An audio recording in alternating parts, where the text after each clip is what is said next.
Migration. Déraciné. Rejet. Terreur. Guerre. Fuite.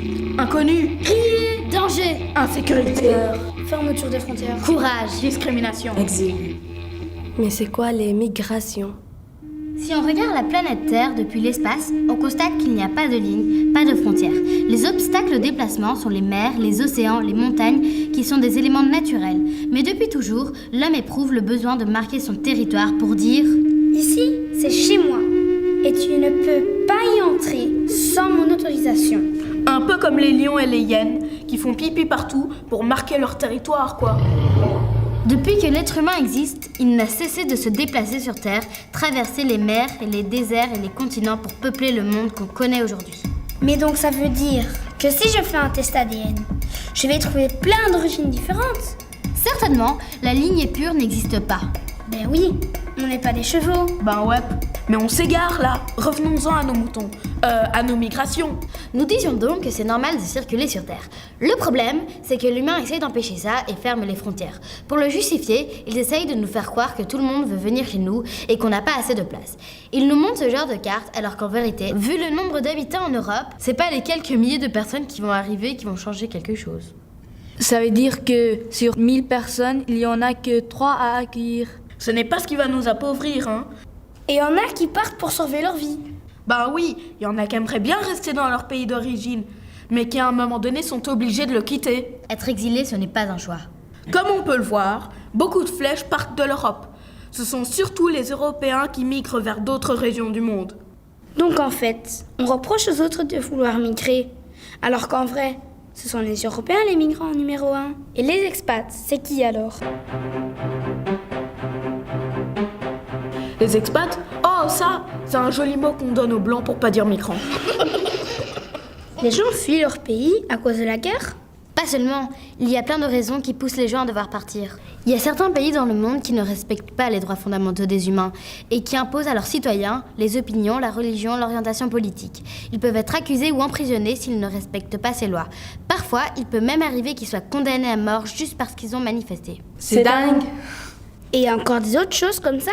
Oui, par exemple, toi, depuis que tu es tout petit, tu sais que tu iras à l'école, que tu vas apprendre plein de choses pour pouvoir choisir ce que tu vas faire dans ta vie adulte. Et tu pourras vivre libre. Imagine que tu vives dans un endroit où on t'interdit d'aller à l'école ou bien on te force à épouser une personne que tu connais à peine.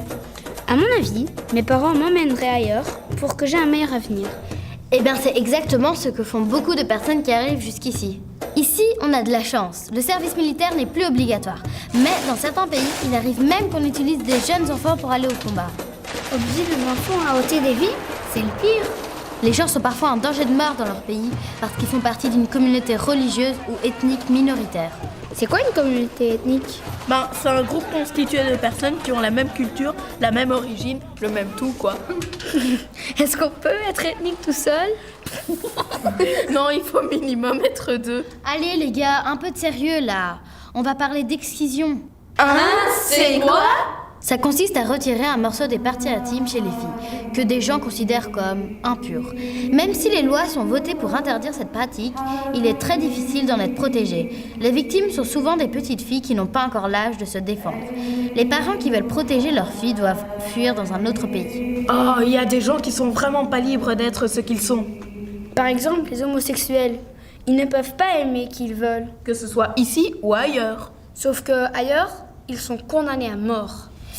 Il y a des pays qui vivent une guerre destructrice qui dure depuis de nombreuses années et dans laquelle les civils sont particulièrement visés. Dans ces conflits, tout est pris pour cible. Quoi qu'on fasse, on est en danger. Aller faire ses courses. Danger, Aller à l'hôpital. danger, Aller à l'école. danger, Se balader en rue. danger. Mais tout est un danger alors? Oui, et rester sur le territoire, c'est risquer sa vie. Oh mais il faut leur dire de tous venir ici. On va les protéger. Le problème, c'est que certains partis politiques défendent l'idée qu'il faut empêcher les gens de venir en Europe et disent que si on accueille quelques-uns, il y en a plein qui vont venir et qui vont nous prendre toutes nos richesses. Ben, comme les Européens font avec eux, quoi. Oui, et pour les empêcher de venir en Europe, ils imposent ce qu'on appelle un visa. C'est une demande d'autorisation qu'on fait dans les pays dans lesquels on veut aller. Et bien sûr, souvent c'est refusé. Donc en gros, ils imposent un système de visa et puis ils refusent presque tout le monde quoi. Voilà. Comme demander un visa c'est très long et souvent refusé, alors les gens essayent de venir clandestinement et peuvent payer jusqu'à 13 000 € par personne. Oh la vache! Mais c'est plus cher que de partir en vacances, ça. Ben moi, je crois que si ça nous arrivait ici, on n'aurait pas assez d'argent pour partir. On serait obligé de rester. Mais pourquoi on ferme les frontières aux gens? Pourtant, nous ici, on utilise plein de choses qui viennent d'ailleurs, non? C'est clair, on mange des avocats, des bananes, des ananas. Mais tout ça, ça pousse pas ici, hein. En plus, moi je sais que les entreprises occidentales font exprès d'aller dans les pays asiatiques ou africains pour fabriquer plein de choses parce que là-bas, les gens sont payés presque rien du tout. Oui, parfois, moins d'1 € par jour. En réalité, les frontières ne sont pas vraiment fermées. Elles ne le sont que dans un sens. Et l'Europe deviendrait très pauvre si on les fermait complètement. Ça c'est clair. En fait, si on les ferme vraiment, plus rien ne devrait venir jusqu'ici. Ni les gens, ni leurs produits. Plus de chocolat. Quoi? Plus de chocolat? Oh non! Et donc, on n'aurait plus de quoi nous éclairer, fabriquer des voitures. De toute façon, on n'aurait plus de quoi les faire rouler. On pourra toujours négocier avec la Russie pour le pétrole.